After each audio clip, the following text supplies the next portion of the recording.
Et parmi ces jeunes, il y avait Daniel.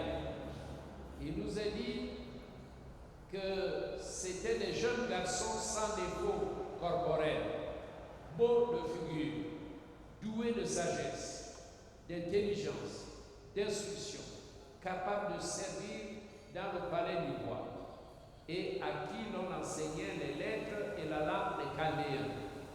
Ils ont pendant 3 ans appris la langue des Babyloniens, la langue des Chaldéens. C'était des jeunes gens vraiment instruits. Regardez, aujourd'hui, nous avons aussi dans l'Église des jeunes instruits. En tout cas, nous sommes au 28e siècle.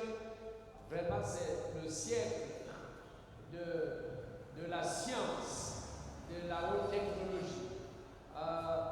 Nous avons, n'est-ce pas, des jeunes qui manipulent facilement l'informatique, l'Internet. Alors, nous avons des potentialités dans l'Église. Alors, il faut que les pasteurs, n'est-ce pas, soient heureux d'avoir cette élite intellectuelle. Mais l'élite intellectuelle qui est dans l'Église ne doit pas croiser les bras. Nous avons besoin de gens qui viennent, qui font des propositions, qui font des suggestions. Par exemple, ici, vraiment, j'ai deux personnalités, mais ce n'est pas les tout jeunes. Ils sont des pays, ils sont anciens, mais qui sont des forces de proposition, qui font des suggestions, ils font des suggestions jusqu'au bureau national. Voilà, est-ce qu'on peut faire ceci? Est-ce que c'est ça? Un jour, j'étais à Franceville, j'avais été invité pour officier le mariage du général Douabois. Et lui m'a organisé une grande soirée où il y avait toutes les sommités militaires, il y avait tous les hauts gradés. Ils sont partis de Libreville pour assister à son mariage. Alors quand j'ai prêché, je me suis adressé à eux en leur disant, nous avons besoin de vous. Vous savez que ceux qui travaillent, qui sont élevés en dignité, pensent que ça suffit. J'ai appris, je connais le boulot, je m'occupe du boulot. Ils oublient que c'est Dieu qui leur donne le souffle de vie. Ils oublient. Parce que ceux qui sont tombés dans des comas éthyliques ont arrêté le travail. Mais si de janvier à décembre, tu respires, si tu as la force de travailler, tout cela vient de Dieu. Et c'est pour cela qu'il ne faut pas brimer Dieu, il ne faut pas maltraiter Dieu. Même quand on parle de la Bible, c'est que dans ton travail, Dieu a une part. La part qui lui revient à cause de l'oxygène qu'il te donne chaque jour. Tu ne peux pas ignorer Dieu. Un proverbe italien dit « Celui qui ne met pas Dieu dans ses comptes ne sait pas compter ». C'est-à-dire que si tu ne composes pas avec Dieu, tu es malheureux. Et c'est pour ça que beaucoup s'appauvrissent. Parce qu'ils sont chiches, ils sont pingres, ils sont avares. Quand il s'agit des choses de Dieu, non. Ils donnent l'argent dans les initiations. Quand ils rentrent dans les pactes, ils mettent des budgets dans la cigarette, dans la drogue, mais apporter l'offrande à l'église, non. Voyez, ils ignorent qu'ils ont la force de travailler à cause de la grâce et de l'amour de Dieu. Et donc c'est important. Regardez un roi qui vient d'un grand pays païen. Israël, c'est la descendance d'Abraham. C'est ceux-là, Dieu connaissait les enfants d'Israël depuis les patriarches. Donc Israël, c'est le peuple de Dieu. Voilà qu'un roi païen, appelé Nebuchadnezzar, lui, il dit à ce peuple-là intelligent, ces hommes-là ont une onction, ils ont la sagesse des dieux. Non, il me faut des jeunes dans mon palais, il me faut des jeunes. Mais moi, je veux des jeunes présentables, qui s'habille bien. Et quand on vous dit de bien vous habiller, ce n'est pas qu'on veut vous embêter. Il faut bien se présenter. Il faut bien se présenter. Moi, si je vais dans un ministère, je vais mettre mon costume. Parce que quand on me verra, on dit, ah, le monsieur là, c'est pas n'importe quoi. On dit que l'habit ne fait pas le moine, mais l'habit fait quand même le moine. Voilà. Donc, Nebuchadnezzar veut des jeunes gens bien portants, des jeunes gens beaux de figure, sans défaut, des jeunes gens instruits. Donc, il me faut les jeunes issus de familles nobles, de familles riches et des jeunes de sang royal. Des jeunes de sang royal qui sont instruits. Je les veux dans mon palais. On va les former. Et il a réussi. Il y avait un groupe de jeunes juifs vraiment beaux de figure, des personnes bien éduquées, de bon comportement. Et parmi ce groupe-là, il y avait Daniel qui avait des traits de caractère, la force du caractère. C'est-à-dire que c'était des gens disciplinés. Dans le travail, ils savent que je dois être à l'heure, je dois faire le boulot de mon chef. Ce n'est pas des plaisanteurs. On ne joue pas avec le travail. Voyez, tu peux commencer à travailler jeune et monter, avoir une valeur. La valeur, un diplôme peut suivre. Tu peux devenir un ingénieur maison. Simplement parce que tu arrives, tu parviens au niveau de la valorisation des acquis. Hein? Tu as une certaine valeur, tu as appris le travail, tu dépasses même l'ingénieur qui sort de l'école. Et on peut te donner un diplôme qui constitue la valorisation des acquis. Tout ce que tu as accumulé comme connaissance. Alors, je voulais vous présenter Daniel. Mais Daniel avait en plus la sagesse de Dieu, parce qu'il priait, il marchait dans la sainteté, il marchait dans la droiture. C'était un homme exceptionnel. Et il n'entrait pas dans les compromis. Le roi lui dit, je vais te donner des présents. Il dit, non, non, au roi, garde tes présents, tu peux les donner à quelqu'un d'autre. Il y a la nourriture et le vin, tu peux. Non, non, non, moi, je ne me souille pas avec de tels repas. Il est fidèle dans ses prières. Il prie 3 fois par jour. Et maintenant, nous allons lire au chapitre 6. Lisons dans au chapitre 6. Au chapitre 6, arrive un roi appelé Darius. Parce qu'il y a eu Nebuchadnezzar, il y a eu Belchassar, il y a eu Darius, et puis après, il va avoir Cyrus. Mais ces jeunes ont été persécutés, il y a eu des événements, je ne peux pas décrire tout cela maintenant. Mais l'histoire que j'aborde, c'est l'histoire de Daniel qui a été jeté dans la fosse aux lions. Et les lions n'ont pas pu le manger parce que Dieu était avec eux. Et au sortir de là, Dieu va être glorifié. Voilà un peu le canevas, le déroulé du message d'aujourd'hui. Alors donc, au chapitre 6, à partir du premier verset, un nouveau roi arrive. Darius trouva bon d'établir sur le royaume 120 satrapes qui devaient être dans tout le royaume.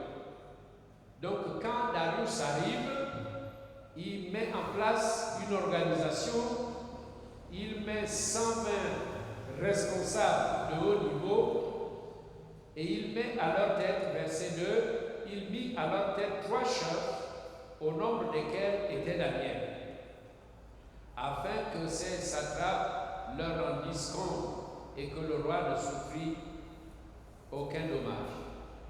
Daniel surpassait les chefs et les satrapes parce qu'il y avait en lui un esprit supérieur et le roi pensait à l'établir sur tout le royaume. Déjà, Belsassar voulait l'élever à la 3e place du royaume. Mais il est mort. Il est mort parce que les Mèdes ont attaqué Babylone. Voilà. Et Darius s'est emparé de Babylone. Donc le roi Belsassar, qui avait déjà promis à Daniel un poste, est tué et le nouveau vainqueur, qui est Darius, va prendre Babylone et va régner sur Babylone. Et quand il vient, il met en place 120 de sorte de comité de gestion, de direction.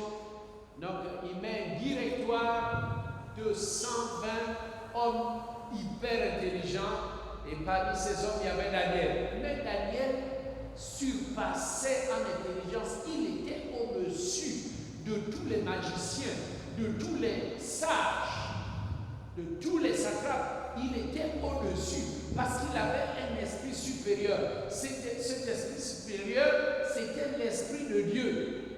Regardez, c'est pour ça que nous devons chercher Dieu. Nous devons être remplis du Saint-Esprit. Et l'esprit supérieur ne peut être que le Saint-Esprit de Dieu. Quand le Saint-Esprit de Dieu nous conduit, nous révèle les choses. Il était extraordinaire parce qu'il avait un don de révélation. Il expliquait les songes et les choses difficiles. Il pouvait expliquer les énigmes. Daniel était un véritable savant en tout et élevé dans les choses de Dieu. Amen.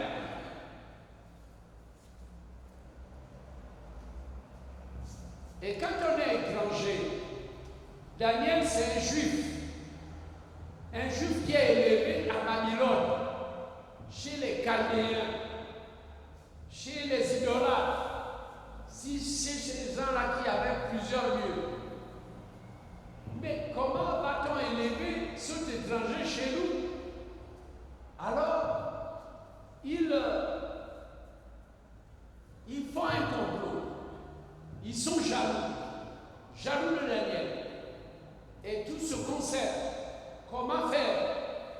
Il faut qu'on essaie de l'attaquer dans sa manière de travailler. S'il commet une erreur dans le travail, alors on va tout faire pour qu'il soit destitué. Ils ont guetté Daniel, mais il était tellement correct dans le boulot. Correct. On pouvait bien dire, dans sa manière de travailler, de servir le roi, on pouvait bien dire. Il avait appris la culture. Tu sais, quand tu es dans un autre pays, tu peux te tromper. Mais il connaissait la culture des Chaldéens. Et il respectait tout. À l'exception de sa foi à ça, personne ne pouvait changer sa manière de croire à son Dieu. Et ce qui est important, ce qui est remarquable, c'est son intégrité, c'est sa fidélité. Il est droit dans les choses de son Dieu. Personne ne pouvait le pousser à faire le contraire. Alors, n'ayant trouvé aucun reproche dans son travail, dans sa vie professionnelle, ils se sont dit, pour l'avoir, il faut qu'on trouve une raison, n'est-ce pas, dans sa foi, dans les affaires de son Dieu. On va le coincer là, on va faire un piège, on va tendre un piège. Alors, les 119 conseillers, les 119 leaders, parce qu'il y en avait 120. Donc lui, il était le 120e par exemple, et les 119 ont dit, allons voir le roi. Disons au roi de faire une adoration, que personne ne puisse adorer son Dieu. Il savait que Daniel adorait que son Dieu. Daniel ne pouvait pas adorer une statue. Daniel ne pouvait pas faire un culte avec des idoles. Donc, là, on peut l'avoir. Donc, interlisons toute prière adressée, n'est-ce pas, à un Dieu quelconque. Donc, le Dieu que nous devons élever là, c'est le nouveau roi. Au roi, pendant 30 jours, il faut que tout le royaume t'adore. Pendant 30 jours, tout le royaume, tous les habitants du royaume doivent prier Dieu, le seul Dieu, c'est toi. Et comment Darius peut accepter une telle chose? Pourtant, Darius connaissait ce qui s'était passé. Il avait reçu des informations. Mais comment il peut accepter de s'élever? Vous savez dans l'histoire comment Dieu avait frappé Hérode, car Hérode, n'est-ce pas, se présentait comme un Dieu. Ce qui est grave, même chez nous les pasteurs, si un pasteur tombe dans l'orgueil, Dieu le jette par terre. Si un évêque tombe dans l'orgueil, Dieu le jette par terre. L'orgueil, c'est mauvais. Vous voyez, si Lucifer est devenu le diable, Dieu, qu'est-ce que Dieu a fait? Dieu l'a projeté, il l'a chassé du ciel. Et alors qu'il était un ange, un chérubin protecteur. Voyez, le diable était le grand chérubin protecteur du ciel. Il protégeait la sainteté du trône. Il était extrêmement puissant. Il avait un décor glorieux. Il avait de la prestance. Il brillait, il avait 10 pierres. 10 pierres, il étincelait de 10 pierres précieuses. Il avait sur le corps, n'est-ce pas, une dizaine de pierres précieuses. Quand il passait, il n'y en avait pas deux. Au-dessus de lui, il n'y avait que Dieu. Mais maintenant, l'orgueil va monter dans son cœur. Et à un moment donné, il se dit, est-ce que Dieu, est-ce qu'il me dépasse? Moi, la gloire, l'honneur que j'ai là, est-ce que Dieu me dépasse? Et quand l'orgueil est monté, Dieu a vu son orgueil parce que Dieu est au-dessus de tout. Et Dieu l'a chassé du ciel. Il est devenu le diable qui a provoqué la catastrophe dans toute l'humanité. Alors, et en lisant la Bible, je viens de découvrir que même si c'est une nation païenne, donc Dieu, donc tous les chefs d'État que vous voyez là, c'est Dieu qui les place. C'est pour ça qu'il dit que toute autorité vient de Dieu. Il suffit que celui qui commande craigne Dieu, fasse la justice, prononce le droit, aime les hommes comme Dieu aime tous les êtres humains. Si un chef d'État fait ça, Dieu va l'appeler mon serviteur. Voyez comment dans une terre païenne, donc c'est Dieu qui avait placé Nebuchadnezzar, c'est Dieu qui avait placé Belshazzar, c'est Dieu qui avait placé Darius, et comme Dieu plus tard va placer Cyrus. Donc tous les chefs d'État dans le monde là, Dieu les a placés pour diriger les nations. Et donc chaque chef d'État doit faire attention et ne jamais se lever au-dessus de Dieu. Amen. Nous comprenons la leçon. Si tu es directeur, ne t'élève pas. Si tu es pasteur, prêtre, ne t'élève jamais. Il ne faut jamais se lever. Si tu es chrétien, ne t'élève jamais au-dessus de Dieu. Personne n'est au-dessus de Dieu. Amen.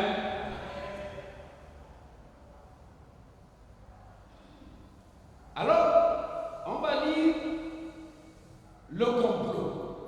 Le complot, on va le lire verset 4. Daniel 6, à partir du verset 4. Alors les chefs et les satrapes cherchèrent une occasion d'accuser Daniel en ce qui concernait les affaires du royaume. Mais ils ne purent trouver aucune occasion, ni aucune chose à reprendre, parce qu'il était fidèle et qu'on n'apercevait chez lui ni faute, ni rien de mauvais. Ah, ça est un exemplaire.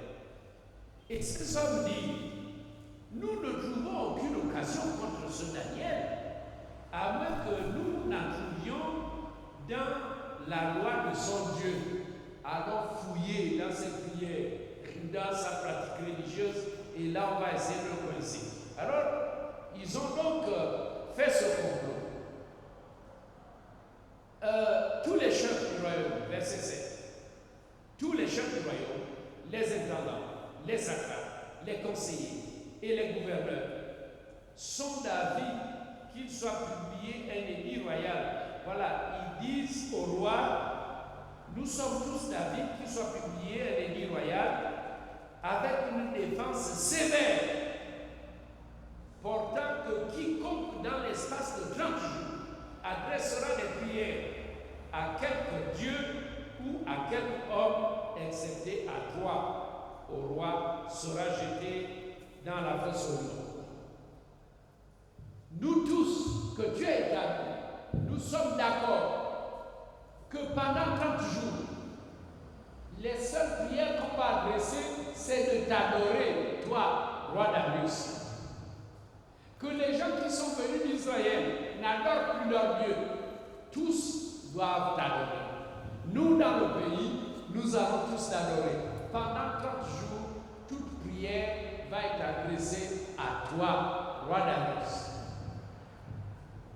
Mais les petits juifs, ah ça. Et d'ailleurs, nous devons savoir que Israël, les juifs là, c'est des gens qui gardent leur identité. Hein. Et nous devons savoir garder l'identité de chrétiens. Dieu, il y a un pouvoir qui a fait de nous des enfants de Dieu. Nous avons une identité. Et nous devons afficher notre identité chrétienne. Nous ne devons pas avoir honte de la prière, honte de tenir la Bible, honte, n'est-ce pas, de servir Dieu. Si quelqu'un est nommé, il va au gouvernement, il ne faut pas qu'il ait honte de l'Église, qu'il abandonne ses frères. Et beaucoup de chrétiens qui sont allés au gouvernement, paf, ils se sont noyés, ils sont rentrés dans l'occultisme, dans les compromis. Beaucoup. C'est vraiment regrettable. On se demande même si un chrétien devenait chef d'État, est-ce qu'il ne va pas tomber dans le compromis? Est-ce qu'on ne va pas le séduire pour l'amener dans leurs affaires? Y a-t-il en Afrique aujourd'hui un homme qui puisse être un tel? Oui, quand on parle de Joseph, c'était un homme qu'on ne pouvait pas changer. Une femme, la femme de Potiphar, il dit, viens coucher avec moi. Il dit, ah non, tu es la femme de mon patron, je ne peux pas faire. Moi, je crains Dieu. Je ne peux pas commettre adultère avec. Donc, est-ce que le monde a encore des hommes de cette catégorie-là, de cette nature? Des Joseph, des hommes intègres. Alors, Daniel, il est un homme intègre. Quoi? Vous m'interdisez de prier mon Dieu? Laissez-moi ça. Tous les jours, Daniel est en prière. Le matin, il prie. À midi, il prie. Le soir, il prie. Il est là, à la fenêtre, qui regarde du côté de Jérusalem. Et il prie son Dieu. Et ils sont venus en foule. Ils sont rentrés dans sa maison. Et ils l'ont trouvé en train de prier. Et là, ils ont trouvé une raison. Ils sont allés voir le roi en disant, n'est-ce pas, qui a fait un décret? Mais Daniel ne respecte pas ce qui a été écrit. Il est toujours en train de prier son Dieu. Il ne t'adore pas. Il ne prie pas à ton nom. Il prie son Dieu, le Dieu créateur qui s'appelle Yahvé, l'Éternel des armées. Alors ces gens-là ont poussé le roi à prendre une décision, celle de jeter Daniel dans la fosse au lion, parce que le plan c'était ça, quiconque désobéirait sera jeté dans la fosse au lion. Ils ont fait pression à Darius. Darius connaissait la valeur de Daniel. Darius aimait Daniel, mais la pression était tellement forte qu'il a cédé. Et voilà, l'ordre fut donné pour que Daniel soit jeté dans la fosse au lion. Et ils le jetèrent dans la fosse au lion. Mais le Dieu de Daniel avait envoyé un ange dans la fosse au lion. Et je crois que les lions sont devenus comme des chiens bien apprivoisés. Je crois que Daniel devait caresser leur crinière.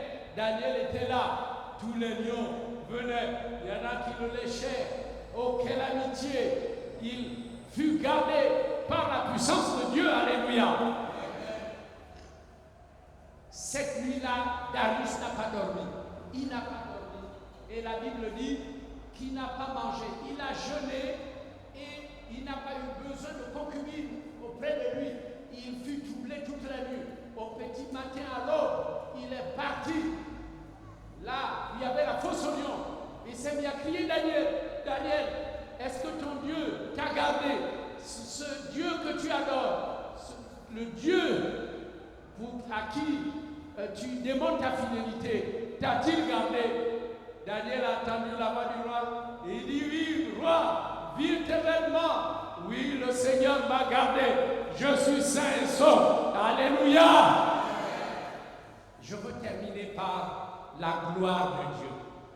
La gloire de Dieu. Donc nous avons vu l'abomination de Darius, les complots des méchants, l'ordre de jeter Daniel dans la fosse au lion. Et le dernier point, le quatrième, c'est que l'Éternel fut glorifié en terre païenne. Après cela, après ce prodige, après la manifestation de la puissance même de Dieu, le roi Darius écrivit à tous les peuples, à toutes les nations, aux hommes de toute langue qui habitaient sur toute la terre, que la paix soit donnée avec abondance. J'ordonne que dans toute l'étendue de mon royaume, on ait de la crainte et de la frayeur pour le Dieu de Daniel, car il est le Dieu vivant. Amen. Car il est le Dieu vivant et il subsiste éternellement. Son royaume ne sera jamais détruit et sa domination durera jusqu'à la fin. C'est lui qui délivre et qui sauve, qui opère des signes et des prodiges dans les cieux et sur la terre. C'est lui qui a délivré Daniel de la puissance des lions. Frères et sœurs, si Dieu peut nous utiliser pour que sa gloire éclate, soyons des chrétiens qui déclenchent la gloire de Dieu. C'est vrai, parfois nous passons d'abord par des épreuves, mais la gloire de Dieu va se manifester. Et soyons, n'est-ce pas, ces frères et sœurs, ces personnes-là, comme Daniel et les autres, qui sont capables d'attirer la manifestation de la gloire de Dieu. Alors, le récit se termine en beauté. Dieu fut glorifié. Voilà un roi païen qui reconnaît que l'Éternel est le seul vrai Dieu.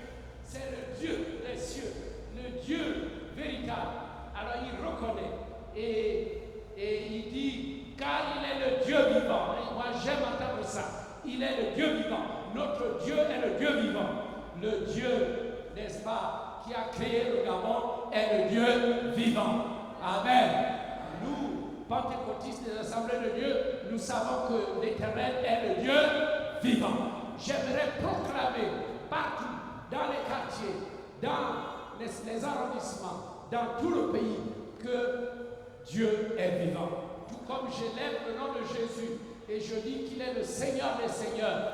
Vraiment, je voudrais que nous ayons cela bas, que chacun de nous soit un proclamateur de la grandeur, de la magnificence de Dieu, que chacun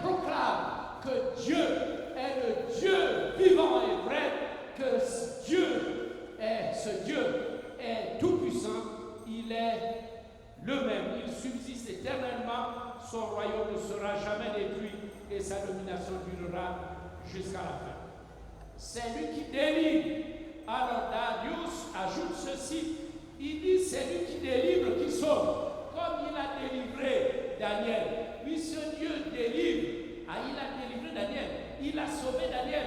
Ah oui, est-ce que les rois d'Afrique, les présidents, les chefs d'État peuvent un jour dire, oui, votre Dieu est le Dieu tout-puissant. C'est lui qui délivre, c'est lui qui sauve. Il opère des signes et des prodiges dans les cieux et sur la terre. C'est lui qui a délivré Daniel de la puissance des lions. Daniel prospéra sous le règne de Darius et sous le règne de Cyrus le Perse. Amen. En conclusion, je vais simplement dire ceci, que Dieu soit glorifié par tous les hommes qui ne le connaissent pas encore sur toute la terre en général et au Gabon en particulier. Lèvons-nous, nous allons remercier le Seigneur. Nous sommes encouragés ce matin. Nous avons un Dieu tout-puissant. Même si nous passons par des moments difficiles, même si quelqu'un est malade, sachant que notre Dieu est tout-puissant. C'est lui qui sauve et qui délivre. C'est lui qui guérit. Prions le Seigneur.